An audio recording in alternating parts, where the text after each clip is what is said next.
श्रोता प्रेमियों, मैं राम सागर शास्त्री आप लोगों के समक्ष एक प्रसंग रखने जा रहा हूं, कागभुसुंड की कथा। आप सभी लोगों ने कागभुसुंड का नाम सुना होगा। कागभुसुंड जी परम ज्ञानी और राम के भक्त थे।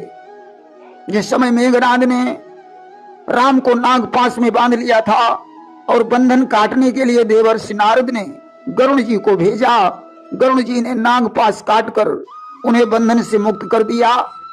यहीं पर गरुण जी को शंका बन गई कि ब्रह्म का नाम लेने से जब भव बंधन कट जाते हैं, वह ब्रह्म नागपाश में कैसे बंध गया। मालूम पड़ता है कि राम ब्रह्म नहीं है। देवर्षि नारद से पूछा, नारद ने ब्रह्मा के पास भेजा। ब्रह्मा ने कहा शंकर के पास जाओ। शंकर ने कहा तुम कागभुसुंड के पास जाओ, वही तुम्हारी शंका दूर कर सकते हैं। गरुण जी कागभुसुंड के पास गए। उन्होंने कथा के माध्यम से गरुण जी के संदेह को दूर किया।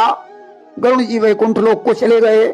आइए अब हम आप लोगों को प्रसंग की तरफ ले चल रहे हैं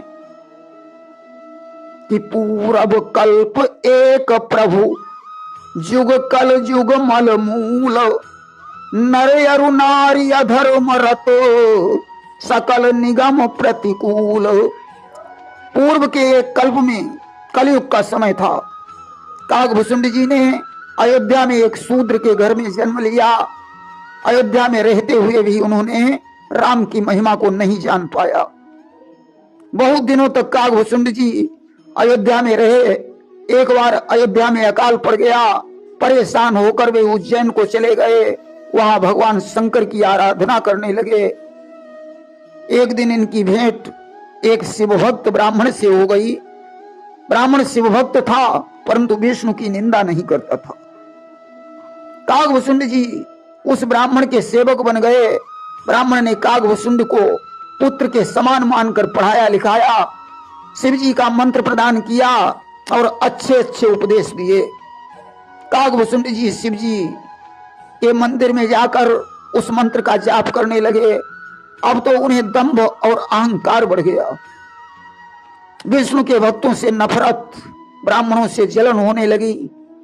गुरुजी ने उन्हें बहुत कुछ समझाया कि ऐसा आचरण ठीक नहीं है, परंतु कागभुसुंड को ब्राह्मण की बात भी अच्छी नहीं लगी।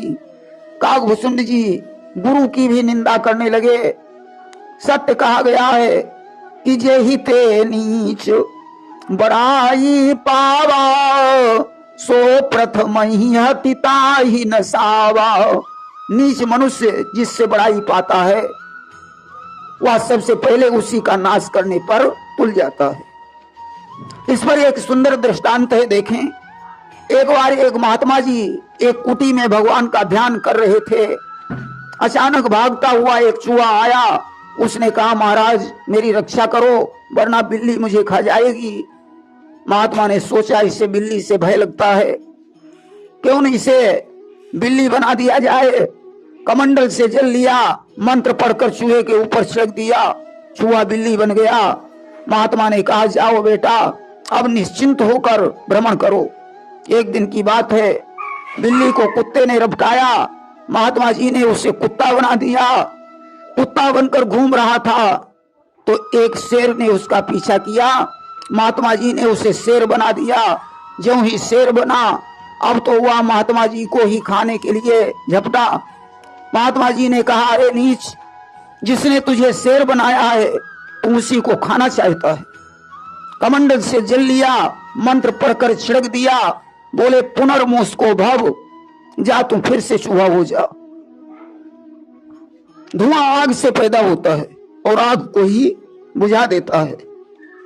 सजनों, जब अहंकार अधिक बढ़ जाता है तो उसका विनाश क्षण मात्र में हो जाता है। एक दिन की बात है कि एक बार हर मंदिर जपत रहे शिव नाम, गुरु आये अभिमान वश, उठ नहीं कीन्ह प्रणाम। कागभुसुंड जी शिव के मंदिर में मंत्र जाप कर रहे थे। गुरु जी आ गए, परंतु घमंड के कारण कागभुसुंड ने उन्हें प्रणाम नहीं किया। गुरु जी बड़े दयालु थे, उन्होंने तो कुछ नहीं कहा, परंतु भगवान शंकर से यह अपमान सहन नहीं हुआ। कि मंदिर माज भई नभवानी और हत भाग्य यज्ञ अभिमानी। मंदिर में आकाशवाणी हुई, अरे मूर्ख, तूने अपने गुरु का अपमान किया। बैठ रहे सी अजगर इब पापी और सर्प होई खलमल अति व्यापी। तू अजगर की तरह बैठा रहा, गुरु का उठकर सम्मान नहीं किया, इसलिए मैं तुझे श्राप देता हूं, तू अजगर हो जा। आकाशवाणी सुनकर कागभूषुंड का शरीर कांपने लगा।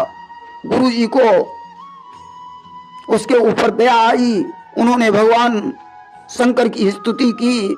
विनती सुनकर आकाशवाणी हुई, हे विप्र, वरदान मांग लो। ब्राह्मण ने कहा, प्रभु मुझे तो सिर्फ आपकी भक्ति चाहिए, परंतु प्रभु इस शिष्य का कल्याण अति शीघ्र हो जाए। भगवान शंकर ने कहा, मेरा शाप व्यर्थ नहीं हो सकता है, इसे 1000 जन्म लेने पड़ेंगे तब इसका उद्धार होगा, क्योंकि ब्राह्मण का कभी अपमान नहीं करना चाहिए। आज तो कागभूषुंड जी का जन्म विंध्याचल पर्वत पर एक सर्प के रूप में हुआ। इसके बाद उनका शरीर छूट गया और उन्होंने एक ब्राह्मण के घर में जन्म ले लिया। जब कुछ बड़े हुए तो पिताजी ने इन्हें वेद शास्त्र की शिक्षा दी। कागभूषुंड जी सुनते थे, समझते थे और उस पर विचार भी करते थे। माता पिता के मर जाने के बाद कागभूषुंड भगवान का भजन करने के लिए जंगल में चले गए। साधु संतों का बड़ा सम्मान करते थे। इन्हें पुत्र, धन और मान की कोई कामना नहीं थी। ये सगुण ब्रह्म को वरीयता देते थे।